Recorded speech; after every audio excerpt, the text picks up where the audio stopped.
नमस्कार, मैं हूं राकेश कुमार। आप देख रहे हैं मत अभिमत। आज का दिन बहुत महत्वपूर्ण था, कम से कम लालू परिवार के लिए, राजद के लिए और ख़ासकर तेजस्वी यादव के लिए। IRCTC जो घोटाला हुआ था, ज़मीन घोटाला, उसको लेकर वो बेल पर हैं उस मामले में, और CBI ने उनके बेल को रिजेक्ट करने का अपील किया था विशेष न्यायालय से। उसको लेकर कल तेजस्वी यादव दिल्ली गए थे, लेकिन आज सुनवाई के बाद कोर्ट ने उन्हें उनका बेल रद्द नहीं किया है। वो बेल पर हैं और स्थिति यथास्थिति बनी हुई है। लेकिन 2 दिन पहले तक ये चर्चा काफ़ी राजनीतिक गलियारों में चल रही थी कि अगर बेल रिजेक्ट हो गया उस स्थिति में क्या होगा। कोई कह रहा था जदयू बिखर जाएगा, कोई कह रहा था राजद में टूट हो जाएगी, और इसके पीछे और एक नई बात आई थी कि कहीं दोनों दल का विलय तो नहीं कहेंगे, एकीकृत न कर दिया जाए, दल का नाम बदल दिया जाए और साथ में उसका सिंबल बदल दिया जाए। इसके पीछे कारण क्या था आप भी जानते हैं।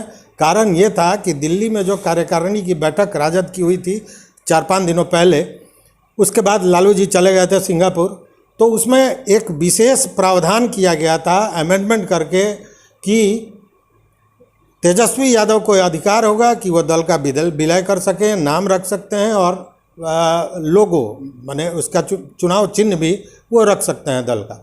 तो इसको लेकर ये तमाम तरह के कयास लगाए जा रहे थे, लेकिन अब परिदृश्य बदल गया है। इनको कोर्ट ने रिलीफ दे दिया है। अब इसके बाद क्या होगा, क्या विलय होगा नहीं होगा, क्योंकि बीच में आपने ये भी सुना होगा कि उनकी पत्नी उप मुख्यमंत्री बन जाएंगी तेजस्वी यादव की, ये सारी बातें चल रही थी। लेकिन सारे कयासों पर कहीं ना कहीं विराम लगा है। लेकिन विलय और एकीकरण के बाद पर विराम लगा है, ये कहना बड़ा मुश्किल है। तो इस पर हम आज बात करेंगे। डॉक्टर शंभू सिकारिया हमारे साथ हैं।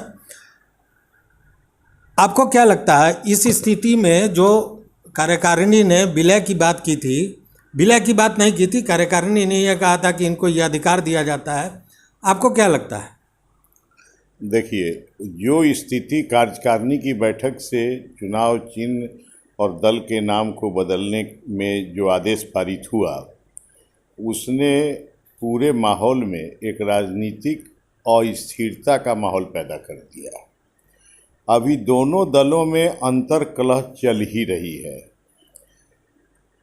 तेजस्वी जी की बेल से दोनों दलों के आपसी अंतर्कलह को कोई फर्क नहीं पड़ने वाला है। ये देखना पड़ेगा कि असंतुष्टता का दौर कब तक चलता है, और जब तक संतुष्टता दोनों दलों में नहीं आएगी तब तक कोई भी अप्रिय घटना, मतलब राजनीतिक हलकों के हिसाब से हो सकती है। तो जहाँ तक बेल का सवाल है, तो बेल में तो CBI ने एक फॉर्मल पिटीशन दिया था कि साहब जो है सो कि कुछ शब्दों का चयन जो है, मतलब ऐसा हुआ था जिस पर उसने आपत्ति जताई थी। तो न्यायालय ने बड़े सम्मान के ढंग से उस बात की कहते हुए कि भाई जो है सो आप आगे से इसे न दोहराएं, ऐसा शायद हुआ है, तो वो उस मामले में है।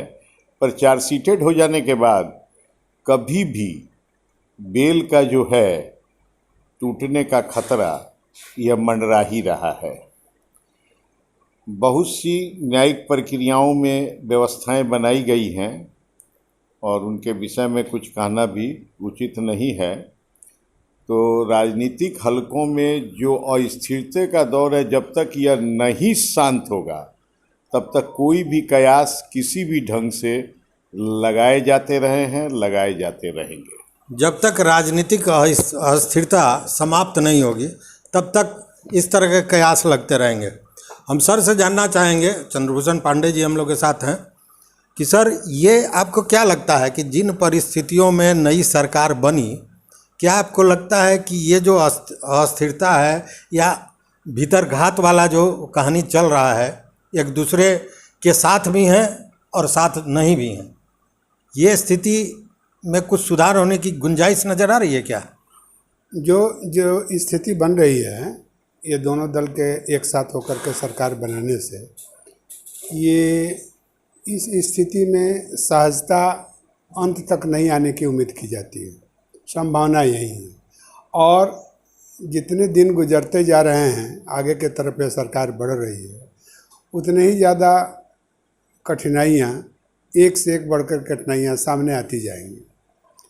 ये दो दलों का जो तालमेल हुआ है और सरकार चलाने का जो परिश्रम किया जा रहा है, तो वास्तव में इसका विकास पर बहुत बुरा असर पड़ा है। और बिहार में अभी 2 बाई इलेक्शंस हो रहे हैं, मोकामा में और गोपालगंज में।